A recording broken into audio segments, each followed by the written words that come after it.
What's going on, everybody? So I was finally able to catch up on the new Mission Impossible: The Final Reckoning. Obviously, this is supposed to be the final chapter of Ethan Hunt and Mission Impossible and all those movies of Tom Cruise and all that stuff.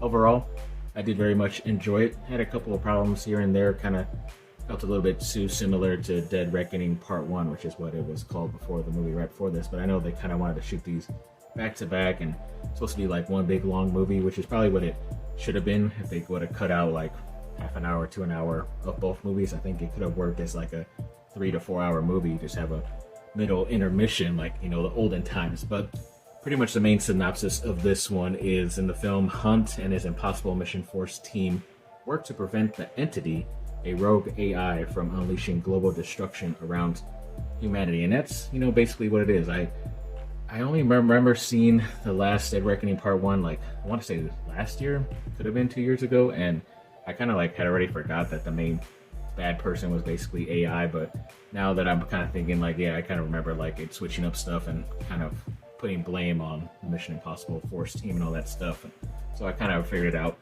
pretty quickly once again. But yeah, overall, I kind of thought like a lot of this movie, especially like in the beginning, was more of like a trying to remember and think about like all the past stuff that has happened. Like a lot of times they would insert like little clips here and there of like flashbacks of stuff that had happened during the franchise, so it's kind of like a remembrance almost, but it's kind of weird because it's like kind of wasting like 10 minutes here of the whole entire movie throwing in a lot of these little inserts, and you could have just kind of done it without it. Make us, we're smart enough to know like if a lot of people just saw all the movies back to back right before, or if you were a fan you just remembered most of the main stuff. So obviously won't spoil any of the main stuff. Obviously they did a better job at hiding exactly what the main big stunt is. Obviously it's in some of the trailers and commercials, that's basically two planes that are involved, and that's pretty much all I'll say about that. But that's pretty much one of the main top scenes of the movie and one of the top